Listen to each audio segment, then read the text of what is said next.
ಏನಪ್ಪಾ ಇದು SIR ಅಂತಂದ್ರೆ ಸ್ಪೆಷಲ್ ಇಂಟೆನ್ಸಿವ್ ರಿವಿಷನ್, ವಿಶೇಷ ಸಮಗ್ರ ಪರಿಷ್ಕರಣೆ.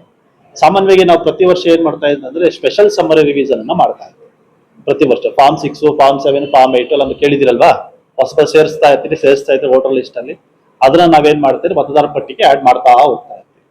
ಈಗ ಒಂದು 10 ವರ್ಷ 20 ವರ್ಷ ಈ ಸರಿ 2002 ಆಗಿತ್ತು, 2026 ನಾವು ಈಗ ಇದ್ದೀರಿ, ಒಂದು 23-24 ವರ್ಷ ಆಯ್ತು ಅಂತ ಭಾವಿಸೋಣ. ಈ ಮಧ್ಯದಲ್ಲಿ ಈ ವಿಶೇಷ ಸಮಗ್ರ ಪರಿಷ್ಕರಣೆ ಆಗಿರ್ಲಿಲ್ಲ. ಏನಪ್ಪಾ ಈ ವಿಶೇಷ ಸಮಗ್ರ ಪರಿಷ್ಕರಣೆ ಯಾಕೆ ಆಗಬೇಕು ಅನ್ನೋದಾದ್ರೆ, ಬರೀ ಸೇರ್ಪಡೆ ಆಗ್ತದೆ, ಡಿಲಿಷನ್ ಅಷ್ಟೇ ಆಗ್ತಾ ಇರ್ತದೆ. ಕೆಲವು ಸಂದರ್ಭದಲ್ಲಿ ಕೆಲವು ವೋಟರ್ಸು ಅನಾವಶ್ಯಕವಾಗಿ ಬಂದು ಸೇರ್ಕೊಳ್ತಕ್ಕಂಥದ್ದು ಮತ್ತೆ ಬಿಟ್ಟೋಗಿರ್ತಕ್ಕಂಥದ್ದು ಒಂದು ಈ ಪ್ರಕ್ರಿಯೆಗಳು ಇರೋದ್ರಿಂದ ನೀವೆಲ್ಲ ಕೇಳಿರ್ಬೋದು, ಪಶ್ಚಿಮ ಬಂಗಾಳದಲ್ಲಿ ಆಗಿದೆ, ತಮಿಳುನಾಡಲ್ಲಿ ಆಗಿದೆ, ಈ ಕಡೆ ಎಲ್ಲ ಆಗಿದೆ ಸಾಕಷ್ಟು. ನೀವು ಪೇಪರ್ಗಳಲ್ಲಿ ನ್ಯೂಸ್ಗಳಲ್ಲಿ ನೀವು ಕೂಡ ನೋಡಿರ್ತೀರ.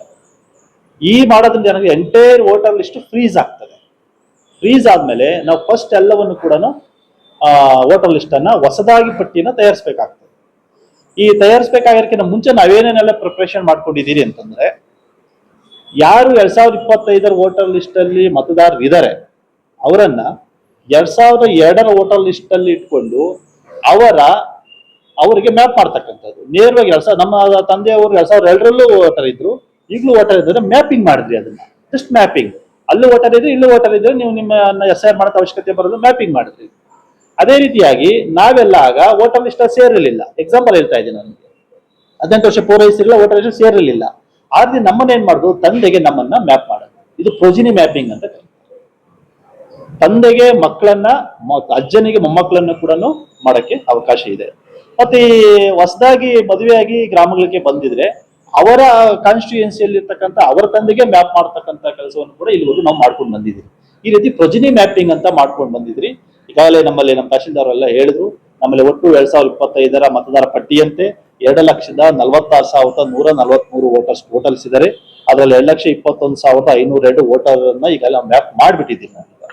ಒಟ್ಟು 293 ಪೋಲಿಂಗ್ ಸ್ಟೇಷನ್ ಇದೆ ನಮ್ಮಲ್ಲಿ, ನಮ್ಮ ಹೊಸಕೋಟೆ ಕಾನ್ಸ್ಟಿಟ್ಯೂಯೆನ್ಸಿನಲ್ಲಿ.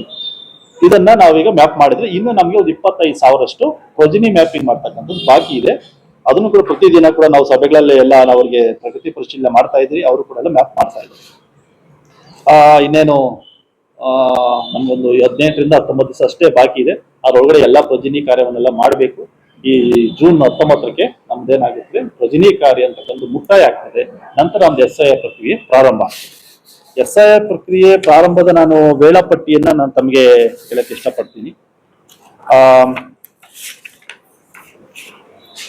ನಮಗೆ ಕ್ವಾಲಿಫೈಯಿಂಗ್ ಡೇಟ್ ಏನಿದೆ ನಮ್ಮ ಕರ್ನಾಟಕ, ಅದ್ರದ್ದು SIR ಕ್ವಾಲಿಫೈಯಿಂಗ್ ಡೇಟ್ ಅನ್ನ 1/10/2026 ಅಂತ ಡೇಟ್ ಅನ್ನು ನಿಗದಿಗೊಳಿಸಿದ್ದಾರೆ. ಅದು ಕಟ್ ಆಫ್ ಡೇಟ್ ಅಂತ, ಕ್ವಾಲಿಫೈಯಿಂಗ್ ಡೇಟ್ ಅಂತ ಹೇಳ್ತಾರೆ. ನಾವು ಟ್ರೈನಿಂಗ್ ಅಂಡ್ ಪ್ರಿಂಟಿಂಗ್ ಅನ್ನ 20/6/26ರಿಂದ 29/6/26ವರೆಗೆ ಎಲ್ಲ BLOಗಳಿಗೆ ಯಾವ ರೀತಿ ತರಬೇತಿ ಕೊಡಬೇಕು, ಯಾವ ರೀತಿ SIR ಅನ್ನ ಮಾಡಬೇಕು, ಯಾವ ರೀತಿ ನೀವು ಡೇಟಾವನ್ನ ಕಲೆಕ್ಟ್ ಮಾಡಬೇಕು, ಮತ್ತೆ ಎನ್ಯುಮರೇಷನ್ ಫಾರ್ಮ್ ಅಂದ್ರೆ ಏನು, ಹೇಗೆ ಫಿಲ್ ಮಾಡಬೇಕು, ನೀವು ಜನಗಳಿಂದ ಡಾಕ್ಯುಮೆಂಟ್ಸ್ ಹೆಂಗ್ ಕಲೆಕ್ಟ್ ಮಾಡಬೇಕು, ಯಾವ್ಯಾವ ಡಾಕ್ಯುಮೆಂಟ್ಸ್ ನೀವು ಅದನ್ನ ನೀವು ಅಕ್ಸೆಪ್ಟ್ ಮಾಡಬಹುದು ಅಂತಕ್ಕಂಥ ವಿಷಯವನ್ನ ಡೋರ್ ಟು ಡೋರ್ ಹೇಗೆ ವಿಸಿಟ್ ಮಾಡಬೇಕು ಟ್ರೈನಿಂಗ್ ಗಳನ್ನ ನಾವು ಮಾಡ್ಕೊಳ್ತೀವಿ.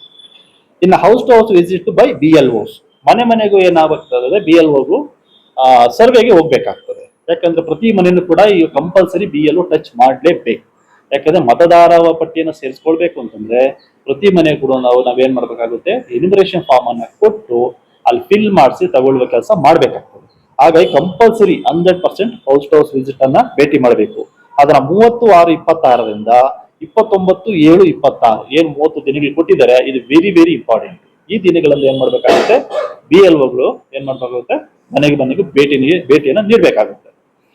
ರ್ಯಾಷನಲೈಸೇಷನ್ ಆಫ್ ಪೋಲಿಂಗ್ ಸ್ಟೇಷನ್ 29/7/26 ನಾವೇನ್ ಮಾಡ್ತೀರಿ, ಆ ಮತದಾರರ ಅಂಕಿಅಂಶಗಳನ್ನ ಇಟ್ಕೊಂಡು 1200 ಮತಗಳಿಗಿಂತಲೂ ಹೆಚ್ಚಾಗಿದ್ದಲ್ಲಿ ಅಂತವರನ್ನ ನಾವೇನ್ ಮಾಡ್ತೀರಿ, ಹೊಸ ಪೋಲಿಂಗ್ ಸ್ಟೇಷನ್ ಅನ್ನ ಸೃಷ್ಟಿ ಮಾಡೋದಾಗಿರ್ಲಿ, ಅಥವಾ 2-3 ಪೋಲಿಂಗ್ ಸ್ಟೇಷನ್ ಇಂದ ಒಂದಷ್ಟು ವೋಟರ್ಸ್ ಅನ್ನ ತೆಗೆದು ಹೊಸ ಪೋಲಿಂಗ್ ಸ್ಟೇಷನ್ ಮಾಡೋದಾಗಿರ್ಲಿ, ಅಥವಾ ಅದ್ರ ಪಕ್ಕದಲ್ಲಿ ಇರ್ತಕ್ಕಂಥ 1200ಕ್ಕಿಂತಲೂ ಕಡಿಮೆ ಇರುವ ಮತಗಟ್ಟೆ ಕೇಂದ್ರದಲ್ಲಿ ಇದ್ರೆ ಒಂದು 100 ಓಟ್ ಜಾಸ್ತಿ ಇರ್ತದೆ, ಅವ್ರು 200 ಓಟ್ ಕಡಿಮೆ ಇರ್ತದೆ. ಆ 100 ಓಟನ್ನ ಆ ಮತಗಟ್ಟೆ ಕೇಂದ್ರಕ್ಕೆ ನಾವು ಶಿಫ್ಟ್ ಮಾಡೋದಾಗಿರ್ಲಿ, ಆ ಕೆಲವೊಂದಷ್ಟು ಮೆಥಡ್ಸ್ ಇದಾವೆ. ಅದನ್ನ ಮಾಡೋದಕ್ಕೆಲ್ಲಾನು ಒಂದು ರೂಪುರೇಷೆಗಳನ್ನ ಕೊಟ್ಟಿದ್ದಾರೆ ನಮ್ಗೆ.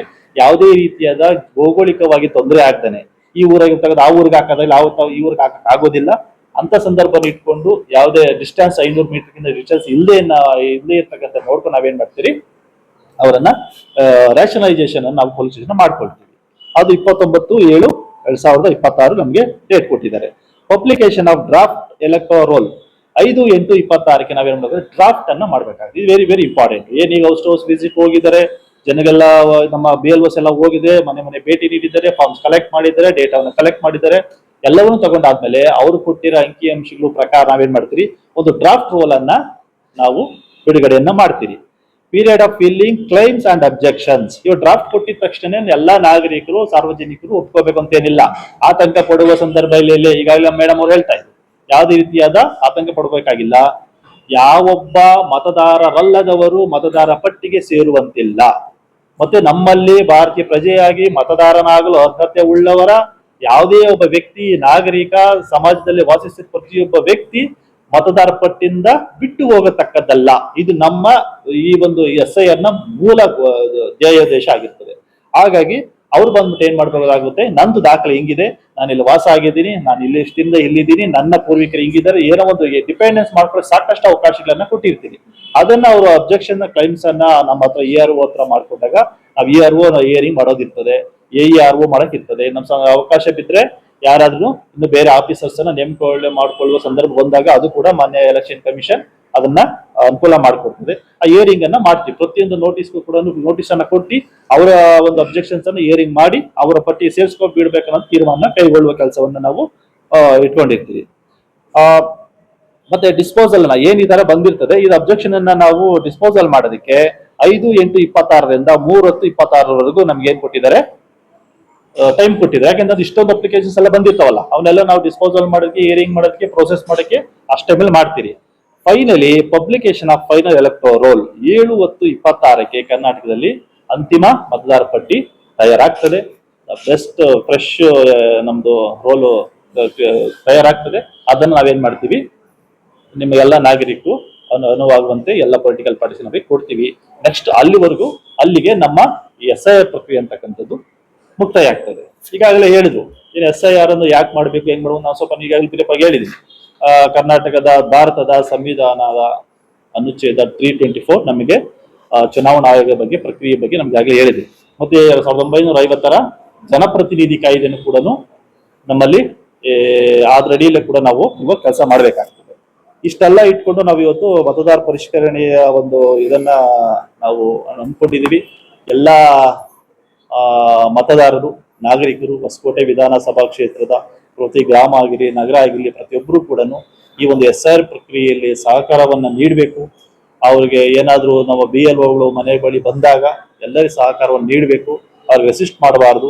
ನೀವಿಲ್ಲ, ನಾವು ಇರೋದಿಲ್ಲ, ನಮ್ಮ ಊರಿಗೆ ಹೋಗಿದ್ದೀರಿ, ನಾವು ಮಾತಾಡೋದಲ್ಲ, ನಮ್ಮ ಹೆಸರು ತೆಗೆದಾಕಿ ಬಿಡಿ ಎಲ್ಲ, ಅವ್ರಿಗೆ ಯಾವುದೇ ರೀತಿಯಾದ ಒಂದು ದುರ್ನಡತೆ ನಡೆಸದೇನೆ ತುಂಬಾ ಸಹಕಾರಿಯಾಗಿ ಪ್ರೀತಿ ಭಾವನೆಯಿಂದ ನಮ್ಮರೆಲ್ಲರಿಗೂ ಕೂಡ BLOಗೆ ID ಕಾರ್ಡ್ ಅನ್ನು ಕೊಟ್ಟಿರ್ತೀವಿ. ಅವ್ರಿಗೆ ID ಕಾರ್ಡ್ ಅನ್ನು ನೋಡ್ಬೇಕಾದ್ರೆ ಅವರು ವೆರಿಫೈ ಮಾಡಿಕೊಂಡು ಬೇಕಾಗಿರ್ತಕ್ಕಂಥ ದಾಖಲೆಗಳನ್ನ ಮತ್ತೊಂದನ್ನ ಅವರು ಕೊಡ್ಬೋದಾಗಿರ್ತದೆ. ಮತ್ತೆ ಎಲ್ಲೆಲ್ಲಿ ಮನೆಯನ್ನ ಲಾಕ್ ಆಗಿ ಹೋಗಿದ್ದಲ್ಲಿ ಆ ಮನೆಗೆ ನಾವು ಅಂಟಿಸಿ ಬರ್ತೀವಿ, ನಾವು ಎನ್ಯುಮರೇಷನ್ ಫಾರ್ಮ್ ಅನ್ನ ಆ ಮನೆ ಬಾಗಿಲಿಗೆ ಅಂಟಿಸಿ ಬರ್ತೀವಿ. ದಯವಿಟ್ಟು ಎಲ್ಲಾ ಮತದಾರರು ಸಹಕರಿಸಿ ಈ ಮತದಾರ ಪರಿಷ್ಕರಣಾ ಪ್ರಕ್ರಿಯೆಯಲ್ಲಿ ಈ ಒಂದು ಯಶಸ್ವಿಗೊಳಿಸ್ಬೇಕು ಅಂದ್ಬಿಟ್ಟು ನಮ್ಮ ಮಾಧ್ಯಮ ಮಿತ್ರರ ಮೂಲಕ ನಾನು ಎಲ್ಲಾನು ಕೋರ್ಕೊಳ್ತೀನಿ. ನಮ್ಮ ಮಾಧ್ಯಮ ಮಿತ್ರರು ಅಷ್ಟೇನೆ ಈ ಒಂದು ವಿಷಯವನ್ನ ವ್ಯಾಪಕವಾಗಿ ಎಲ್ಲಾ ಸಾರ್ವಜನಿಕರಿಗೆ, ಜನರಿಗೆಲ್ಲರೂ ಕೂಡ ಹಂಚಿ ಅವರಿಗೆ ಇನ್ನಷ್ಟು ಮಾಹಿತಿಯನ್ನ ಕೊಡುವಂತೆ ಮಾಡಬೇಕು. ಅದಕ್ಕಿಂತ ಮುಂಚಿತವಾಗಿ ಈಗೇನು ನಮ್ಗಿನ್ನ 18-19 ದಿವಸ ಪ್ರೊಜಿನಿ ಮ್ಯಾಪಿಂಗ್ ಇದೆ. ಪ್ರೊಜಿನಿ ಮ್ಯಾಪಿಂಗ್ ದಯವಿಟ್ಟು ಸಹಕರಿಸಬೇಕು. ಒಬ್ಬ ಮತದಾರ ಏನಾದ್ರೂ ಇಲ್ಲಿದ್ದು ಕೂಡ ಮ್ಯಾಪಿಂಗ್ ಮಾಡ್ಕೊಂಡಿಲ್ಲ ಅಂತಂದ್ರೆ ಅವರಿಗೆ ನಾವು ನೋಟಿಸ್ ಜನರೇಟ್ ಮಾಡ್ಬೇಕಾಗ್ತದೆ, ಹಿಯರಿಂಗ್ ಮಾಡ್ಬೇಕಾಗ್ತದೆ, ಆ ವಾಸ ಮಾಡುವ ಬಗ್ಗೆ ಎಲ್ಲಾ ರೀತಿಯಾದ ದಾಖಲೆಗಳು ಕಲೆಕ್ಟ್ ಮಾಡ್ಬೇಕಾಗ್ತದೆ, ಸ್ಪಾಟ್ ಮಾರ್ಜರ್ ಮಾಡ್ಬೇಕಾಗ್ತದೆ, ಅಲ್ಲಿರೋ ಅಕ್ಕಪಕ್ಕ ಜನಗಳನ್ನ ಕೇಳ್ಬೇಕಾಗುತ್ತೆ. ಪ್ರತಿಯೊಬ್ಬ ಮತದಾರನು ಕೂಡ ಇಷ್ಟಷ್ಟು ಪ್ರೋಸೆಸ್ ಮಾಡಬೇಕು ಅಂತಂದ್ರೆ ನಮ್ಗೆ ಲಾಟ್ ಆಫ್ ವರ್ಕ್ ಬರ್ಡನ್ ಜಾಸ್ತಿ ಆಗ್ತದೆ. ಅಧಿಕಾರಿಗಳು ಮನೆ ಹತ್ರ ಬಂದು ಕೆಲಸ ಮಾಡ್ಬೇಕಾಗ್ತದೆ. ಈ ಆಗ್ಬಾರ್ದು, ಈ ಬರ್ಡನ್ ಕಡಿಮೆ ಆಗ್ಬೇಕು. ತುಂಬಾ ಸುಲಭವಾಗಿ ಸುಲಲಿತವಾಗಿ ಎಲ್ಲ ಈ ಮತದಾರ ಪರಿಷ್ಕರಣೆ ಆಗ್ಬೇಕು ಅನ್ನೋದಾದ್ರೆ ಎಲ್ಲಾರು ಕೂಡ ಮ್ಯಾಪಿಂಗ್ ಮಾಡಿಸ್ಕೋಬೇಕು. ಅವ್ರು ಯಾವುದೇ ಊರಾಗಿರ್ಲಿ, ಇದೇ ಹೊಸಕೋಟೆ ಆಗಿರ್ಬೇಕು ಅಂತ ಏನಿಲ್ಲ, ಕೋಲಾರದಿಂದ ಇಲ್ಲಿ ಬಂದಿರ್ಲಿ, ಅಥವಾ ಬೆಂಗಳೂರಿಂದ ಬಂದಿರ್ಲಿ, ಕಲಬುರಗಿಯಿಂದ ಬಂದಿರ್ಲಿ, ಬಿಹಾರದಿಂದ ಬಂದಿರ್ಲಿ, UP ಇಂದ ಬಂದಿರ್ಲಿ, ಭಾರತದ ಪ್ರಜೆ ಎಲ್ಲಿಂದಾದ್ರೂ ಬಂದು ಎಲ್ಲ ವಾಸ ಅವಕಾಶ ಇದೆ, ನಿಮ್ಗೆಲ್ಲ ಗೊತ್ತಿದೆ. ಅವ್ರ ಪರ ಎಲ್ಲಿಂದ ಬಂದ್ರು ಕೂಡ ಅವರ ಮೂಲ ಕಾನ್ಸ್ಟಿಟ್ಯೂನ್ಸಿಯ ಅವರ ಪಾರ್ಟ್ಗೆ ಸೆಲೆಕ್ಟ್ ಮಾಡಿಬಿಟ್ಟು ಅವರ ಪೂರ್ವಿಕರಿಗೆ, ಸಂಬಂಧಿಕರಿಗೆ, ಅವ್ರಿಗೆ ಸಂಬಂಧ ಹೊಂದಿರ್ತಕ್ಕಂಥವ್ರಿಗೆ ಮ್ಯಾಪ್ ಮಾಡಿಸಿದ್ರೆ ನಮ್ಮಲ್ಲಿ ಏನಾಗ್ತದೆ, ಆ ಒಬ್ರು ಮ್ಯಾಪ್ ಆಗಿದ್ದ ಪ್ರಗತಿ ಬರ್ತದೆ. 25,000 ಅಷ್ಟೇ ಬಾಕಿ ಇದೆ. ನಾವು ನೋಡಿ 2,46,000 ಪೈಕಿ 2,20,000 ಅಷ್ಟು ಮಾಡಿದ್ರಿ ಅಂತಂದ್ರೆ ಸಾಕಷ್ಟು ತುಂಬಾ ಅದ್ಭುತವಾದ ಕೆಲಸ ಮಾಡಿದಿರಿ. ಎಲ್ಲ ಬಿಎಲ್ಒಸ್ ಕೂಡ ಪ್ರತಿದಿನ ಬೆಳಿಗ್ಗೆ 8 ಗಂಟೆಗೆ ಬಂದು ಕೆಲಸ ಮಾಡಿ ರಾತ್ರಿ 9-10 ಗಂಟೆವರೆಗೂ ಕೂಡ ಕೆಲಸ ಮಾಡಿದ್ದಾರೆ. ನಾವು ನಮ್ಮ ತಹಶೀಲ್ದಾರ್, ನಮ್ಮ ಇಒ, ನಮ್ಮ ಬಿಇಒ, ನಮ್ಮ ಕಮಿಷನರು, ನಮ್ಮೆಲ್ಲ ಸೂಪರ್ವೈಸರ್ಸ್ ಎಲ್ಲರೂ ಹೋಗಿ ರಾತ್ರಿ ಎಲ್ಲ ಕೂಡ ನಾವು ಮನೆ ಭೇಟಿ ನೀಡಿ ಕೂಡ ಕೆಲಸ ಮಾಡಿದಿರಿ. ಆ ಮಾಡಿದಿರ ಫಲ ಇವತ್ತು ನಾವು 2,21,000 ಮತದಾರರನ್ನ ಪ್ರೊಜಿನಿ ಮ್ಯಾಪಿಂಗ್ ಮಾಡಿದಿರಿ. ಈಗ ನಮ್ಮ ತಹಶೀಲ್ದಾರ್ ಅಷ್ಟೇನೆ, ಏನು ನಿಕಟಪೂರ್ವ ತಹಶೀಲ್ದಾರ್ ಇದ್ರು, ಸೋಮಶೇಖರ್ ಅವರು ಅಷ್ಟೇ ಸಹಕಾರ ಕೊಟ್ಟಿದ್ರು. ಅವರು ಕೂಡ ಇದರಲ್ಲಿ ಪೂರ್ತಿ ಇನ್ವಾಲ್ವ್ ಆಗಿದ್ರು. ಅದ್ರ 2,21,000 ಮಾಡಿದ್ರಿ. ನಮ್ಮ ಜಿಲ್ಲೆಯಲ್ಲಿ ನಮ್ಮ ತಹಶೀಲ್ದಾರ್ ಅವ್ರು ಹೇಳ್ದಂಗೆ ನಾವು ಪ್ರಥಮ ಸ್ಥಾನದಲ್ಲಿ ಇದ್ದೀರಿ. ಪ್ರಥಮ ಸ್ಥಾನ ಹಿಂಗೆ ಉಳಿಸ್ಕೋಬೇಕು. ಈ ಕಾನ್ಸ್ಟಿಟ್ಯೂನ್ಸಿಯಲ್ಲಿ ಇನ್ನೂ ಮತ ಪರಿಷ್ಕರಣೆ ತುಂಬಾ ಕಾನೂನು ಪ್ರಕಾರವಾಗಿ ಯಾವುದೇ ಲೋಪದೋಷಗಳು ಎಡೆ ಮಾಡಿ ಕೊಡ್ತಾನೆ, ಗೊಂದಲಕ್ಕೆ ಎಡೆ ಮಾಡಿ ಕೊಡ್ತಾನೆ, ಯಾವ್ದು ಅಹಿತಕರ ಘಟನೆ ಮಾಡಕ್ಕೆ ಅವಕಾಶ ಕೊಡ್ತಾನೆ. ಒಂದು ಸ್ಪಷ್ಟವಾದ, ಒಂದು ಉತ್ತಮವಾದ ಒಂದು ಮತದಾರ ಪಟ್ಟಿಯನ್ನ ತಯಾರು ಮಾಡಬೇಕಾದಲ್ಲಿ ನಮ್ಮೆಲ್ಲರ ಒಂದು ಉದ್ದೇಶ ಆಗಿರ್ತದೆ. ಇದಕ್ಕೆ ನಮ್ಮ ಅಧಿಕಾರಿಗಳು ಕೂಡ ಅಷ್ಟೇ ಸಹಕಾರ ನೀಡ್ತಾ ಇದ್ದಾರೆ. ಎಲ್ಲರಿಗಿಂತ ಮುಖ್ಯವಾಗಿ ನಮ್ಮ ವಿಷಯಗಳನ್ನ ನೀವು ಜನಗಳ ಬಳಿ ತಲುಪಿಸ್ತಕ್ಕಂತ ಒಂದು ಕೊಂಡಿಯಾಗಿ, ಒಂದು ಬ್ರಿಡ್ಜ್ ಆಗಿ ಕೆಲಸ ಮಾಡೋದು ನೀವೇ ಇರ್ತೀರಾ. ನೀವು ಪತ್ರಿಕೆಗಳ ಮುಖಾಂತರ ಮಾಹಿತಿ ಕೊಡ್ತಿರೋ, ಅಥವಾ ಮಾಧ್ಯಮ ಟಿವಿ ಚಾನೆಲ್ ಮುಖಾಂತರ ಕೊಡ್ತಿರೋ, ಡಿಜಿಟಲ್ ನ್ಯೂಸ್ ಪ್ರಕಾರ ನೀವು ಮಾಹಿತಿ ಕೊಡ್ತಿರೋ, ಉತ್ತಮವಾದ ಮಾಹಿತಿಯನ್ನ ನೀವು ಜನಗಳಿಗೆ ತಲುಪಿಸಿ ಅವರೆಲ್ಲರೂ ಕೂಡ ಪ್ರೊಜಿನಿ ಮ್ಯಾಪಿಂಗ್ ಆಗಬೇಕು. ಅದೇ ತರ ನಮ್ಮ ಮತದಾರ ಪರಿಷ್ಕರಣೆ ಸಂದರ್ಭದಲ್ಲಿ ಎಲ್ಲ ದಾಖಲೆಗಳನ್ನ ಕೊಟ್ಟು ಈ ಒಂದು ಮತದಾರ ಪರಿಷ್ಕರಣೆ ಸಹಕರಿಸಬೇಕು. ಮತ್ತೊಮ್ಮೆ ನಿಮ್ಮಲ್ಲಿ ನಾನು ರಿಕ್ವೆಸ್ಟ್ ಮಾಡ್ಕೊಳ್ತಾ ಇದ್ದೀನಿ. ನಮಸ್ಕಾರ.